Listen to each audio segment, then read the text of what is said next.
Stone Barrington walked into his office on a Monday morning and found 3 pink memo slips saying that a John Keegan had called and needed to see him urgently. Joan Robertson, his secretary, came into the room without being asked and said, "No, I don't know who he is. He's been leaving messages on the machine since early this morning. Perhaps you know why there's no number to call back on these slips." "Oh, I just thought I'd make life more difficult for you. Isn't that my job? I'm just asking." "I can only write down the messages left," she said. "If there had been a number, I would have written that down, too.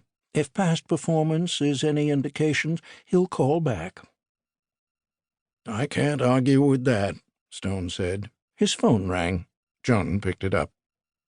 "The Barrington practice at Woodman and Weld," she said. "Ah, yes, Mr. Keegan, I have him right here." She handed Stone the phone with a triumphant grin. "Good morning, this is Stone Barrington."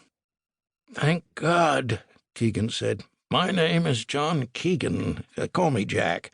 I need to speak to you in person as soon as possible." "Where are you, Jack?" "In a cab, on the way in from the airport." "A New York airport?"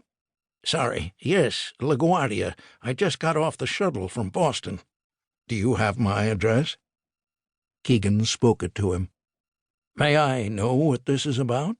"I'll tell you when I see you. Suffice to say, it's a family matter." "I'll be available when you get here. I hope you brought your raincoat and galoshes." But Keegan had hung up. It was pouring outside. A few minutes later, the office doorbell rang. Stone's office was in a former dentist's office in a house that he had inherited from a great-aunt many years before and remodeled. He heard the sounds of an umbrella closing and outer clothing being shucked off. Joan stuck her head in. "Mr. Keegan to see you," she said. "Slightly damp." Keegan walked in wearing a good suit and a necktie and carrying an old-fashioned briefcase, stuffed. He dropped it on the floor with a thump and offered his hand. Stone shook it and waved him to a seat. "I expect you could use some hot coffee," Stone said. "Oh, yes." "How?" Joan asked. "Black, please." "It's strong. Do you want it weaker?" "Strong is good." She left and returned with a steaming mug and set it on a small table beside him. He sipped it gratefully.